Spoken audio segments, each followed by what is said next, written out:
yang diaturkan menjadi tempat tinggal untuk Sang Buddha dan para biku pada masa itu. Wasa kedua, wasa ketiga, wasa keempat, wasa ke-17 dan ke-20 di tempat ini. Ya, makanya banyak akhirnya umat Buddha yang tinggal di Rajagaha ini. Karena rajanya juga beragama Buddha. Nah, disinilah pada tahun kedua, tahun ketiga peristiwa Magga itu terjadi. Peristiwa Magga Puja yang memiliki 4 tanda. Berkumpulnya 1250 orang biku arahat. Kan tadi sudah disebutkan 60 ditambah 103. Terus ada nambah lagi sampai akhirnya totalnya 1250. Semua biku itu ditasbihkan oleh Sang Buddha dengan satu kalimat Ehi Biku Upasampada, atau lengkapnya Ehi Biku Upasampada Swakata Dhamma Cara Brahmacaryang Sama Dukasa Antakiryaya. Datanglah biku atau kemarilah biku. Swakata Dhamma, Dhamma telah sempurna dibabarkan. Cara Brahmacaryang, tempuhlah kehidupan suci. Sama Dukasa Antakiryaya, untuk mengakhiri semua duka. Jadi sebenarnya kalau Bapak Ibu memahami, kalau ketemu biku tuh nggak usah nanya, Bante ngapain jadi biku? Kan sudah ditegaskan ini dari kalimat ini kan, karena Dhamma telah sempurna dibabarkan untuk mengakhiri semua duka. Ya, kadang-kadang dulu waktu saya masih muda jadi biku, tahun 2004 di Dhammacakka tuh kalau dijemput mama mulai usil tuh. Bante, jadi bante karena patah hati ya. Gue jadi tak ketawa ngakak deh udah. Makanya begitu ada emak-emak jemput lagi, saya udah siap dengan jawabannya. Mulai nanya-nanya ke situ, saya langsung tanya balik. Emang ada kayak saya tampang patah hati? Seneng nih. Seneng nih. Aku yang nanya ya. Jadi nggak usah ditanyain kenapa jadi biku gitu. Itu kita berpedoman pada apa yang disabdakan oleh Sang Buddha. Jadi ini penasbisan awal para biku itu oleh Sang Buddha sendiri langsung. Yang penasbisan berikutnya oleh para biku yang 60 arahat itu. Yang kemarin pakai Tisarana Gamana Upasampada. Kemudian yang berikutnya karena semakin banyak penasbisan diizinkan oleh sangga, oleh komunitas biku. Minimal ada 1 upajaya, guru yang bertugas sebagai penasbis, dan ada 2 sebagai guru pembimbing dan 2 sebagai saksi. Yang minimal 5 biku, penasbisan biku itu di dalam sebuah ruangan yang namanya sima, punya batas-batas. Ya.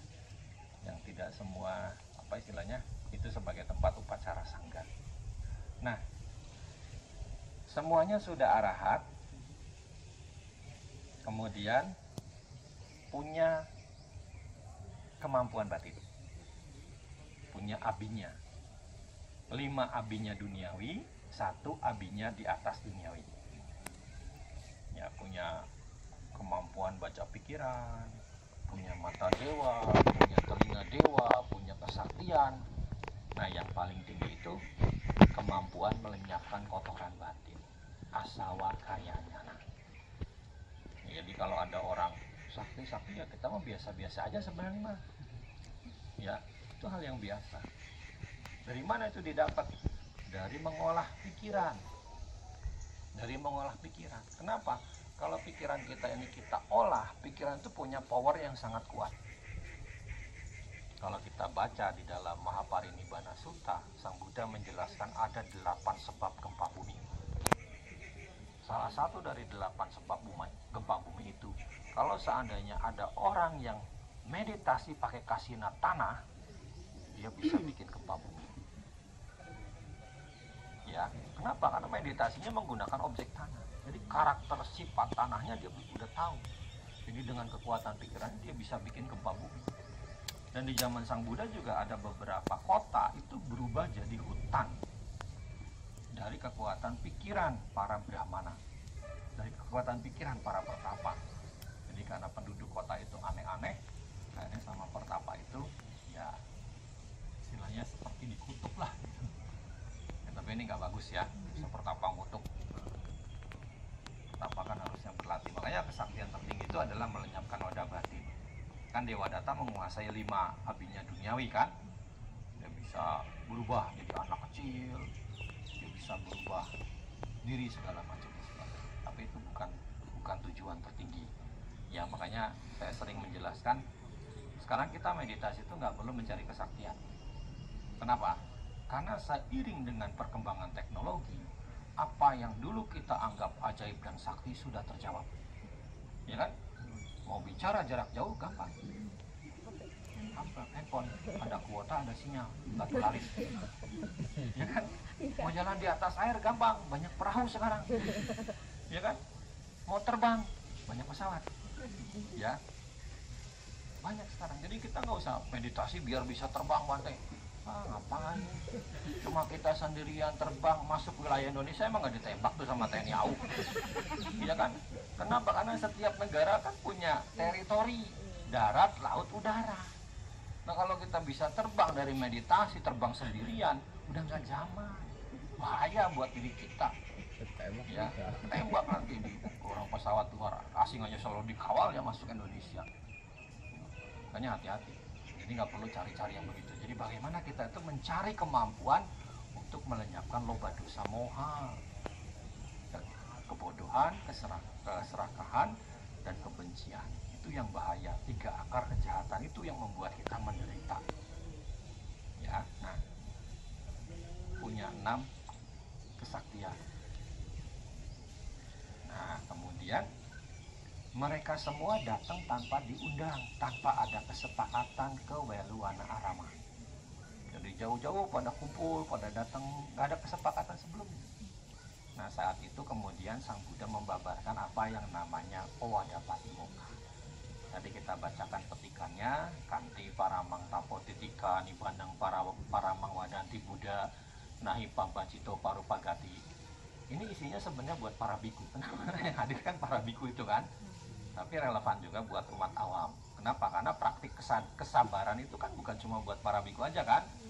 Kemarin kita cancel penerbangan, kita kan sabar nungguin gitu kan. Ini kan kita harus transit berapa 8 jam di Singapura, sabar. Itu bentuk latihan kan. Kenapa? Karena kembali lagi kemarin seperti saya sampaikan, tujuan kita berziarah. Apapun yang terjadi dalam perjalanan ziarah, meskipun itu sakit, kita harus tetap lakukan. Kenapa? Tong Samcong sudah memberi teladan. Iya kan? Swansang itu sudah memberi teladan. Seorang diri loh, dia nggak ada yang nemenin.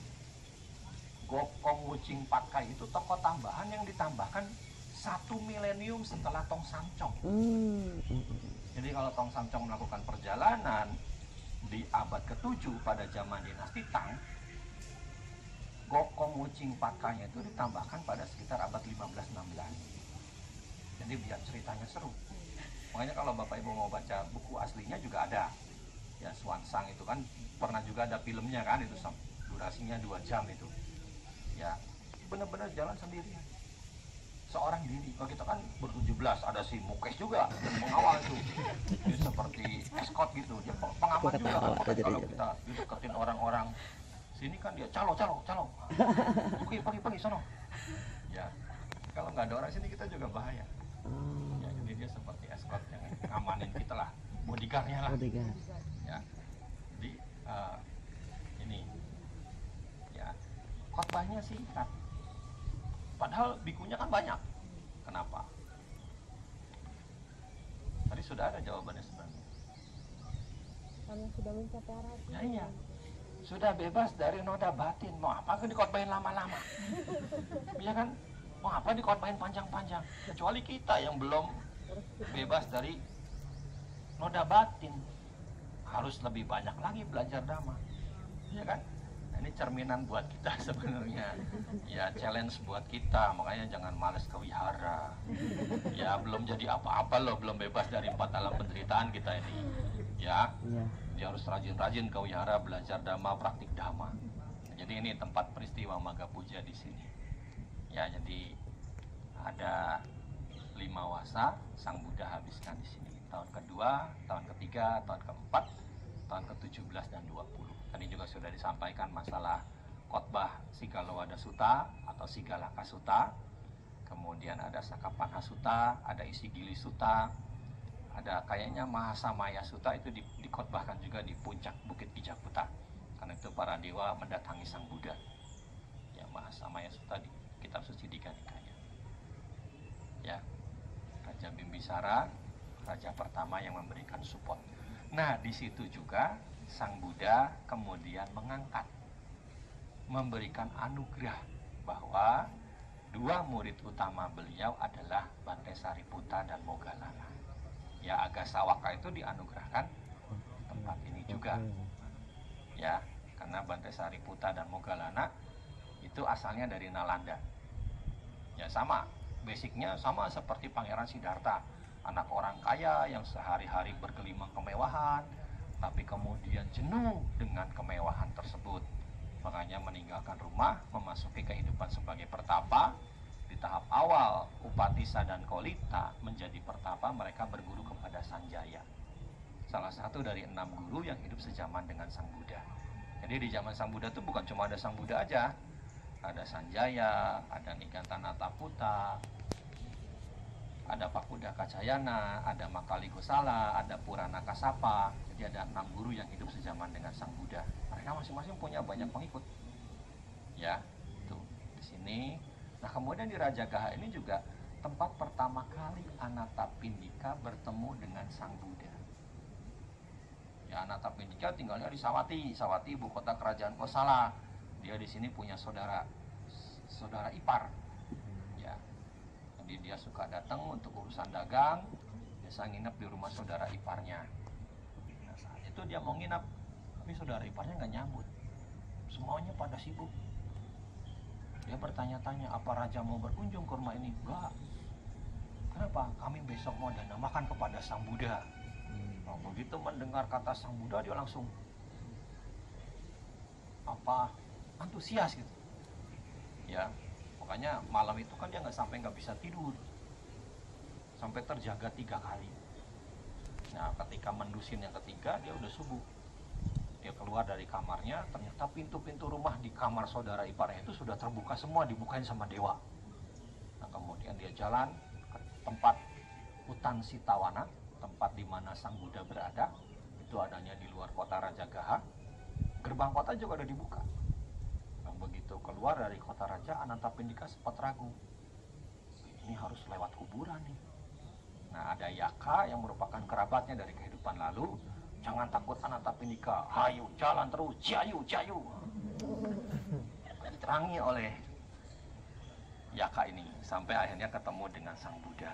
Begitu Sang Buddha tahu ada Anathapindika, beliau menyapa nama aslinya. Kemarilah Sudatta. Jadi nama asli Anathapindika itu Sudatta. Ya, Anathapindika itu julukan yang artinya pemberi makan kepada mereka yang lapar. Nah, Sang Buddha menyampaikan Anupubikata, khotbah bertingkat untuk membangun kebahagiaan, kegembiraan, keriangan dalam diri Anathapindika. Lalu Sang Buddha membabarkan 4 kebenaran mulia Anathapindika jadi Sotapanna. Nah, kemudian beliau mengundang kepada Sang Buddha buat besok menerima dana makan dari dirinya.